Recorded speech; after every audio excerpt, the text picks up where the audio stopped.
Get some analysis now with Emily Channell-Justice. She's the director of the Temerty Contemporary Ukraine program at the Ukrainian Research Institute at Harvard University, and she's joining us from Cambridge, Massachusetts. Good to have you on the program. So the White House just on Tuesday said the meeting between Trump and Putin is a listening exercise. In practical terms, what does that mean? This is a great question. I think it means that no official decisions should be made. However, it's hard for me to see that Putin won't put some pressure on the U.S. president to take his side. So if the meeting goes as Donald Trump says it will go, this means that the U.S. side will listen to Russia's propositions, hopefully push back from the Ukrainian side, but it's really difficult to see what the goal actually is when the Ukrainians aren't at the table at all. When you talk about Putin putting pressure on the United States president, what does that pressure possibly look like, especially when we look at Washington's leverage against Moscow and how much they actually have, because it's often sanctions that Trump threatens Putin with? Yes, and unfortunately, the U.S. has lightened the sanctions against the Russian Federation in order to hold these meetings as a sort of gesture of goodwill. So what we really need to see is a very strong U.S. position on the side of Ukraine, greater threats of sanctions, greater threats of weaponry deliveries, greater aid.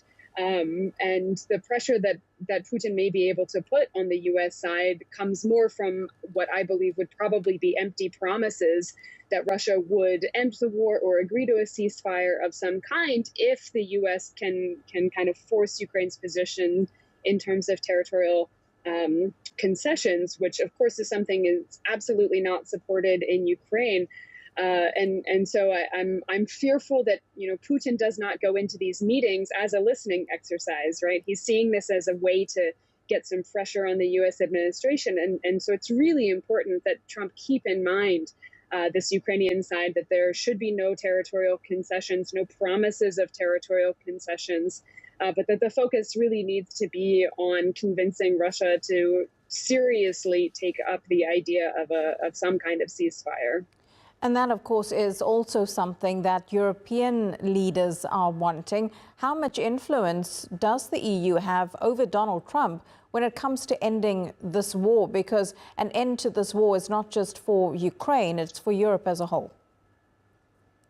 Absolutely. And the European Union allies have really stepped up to try to secure Ukraine's military aid and everything that has been a little more uncertain from the U.S. side.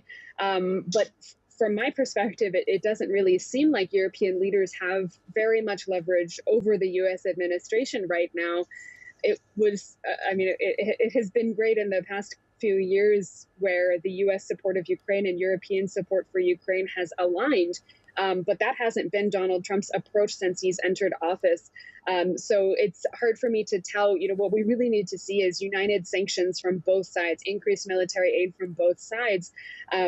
But without European allies at the table, without Ukraine at the table, it's hard to see where this external pressure might come from to create some kind of alliance. And Emily, just finally, we're hearing reports from the Politico magazine that President Trump has told European and Ukrainian leaders Washington is willing to contribute security guarantees for Ukraine with some conditions. What do you make of that? Ukrainians tend to be very skeptical of this idea of security guarantees. They had security guarantees in 1994 in exchange for giving up their nuclear weapons. The protection of their sovereignty was supposed to be guaranteed by the U.S., by Russia, by the United Kingdom. And we see that those security guarantees did not mean that Ukrainians would be protected from an invasion. So I think we need to really question and really clearly define what a security guarantee would entail, because Ukrainians are going to be, rightly so, very skeptical of this idea. This is why Ukrainians are still demanding NATO membership, because they understand that if the security guarantee is not NATO membership, it may be meaningless, as it has been in the past. Yeah, certainly a lot of moving parts here. All eyes on Alaska come Friday. Emily Channell-Justice from Harvard University. Great to get your take. Thank you. Thanks for having me.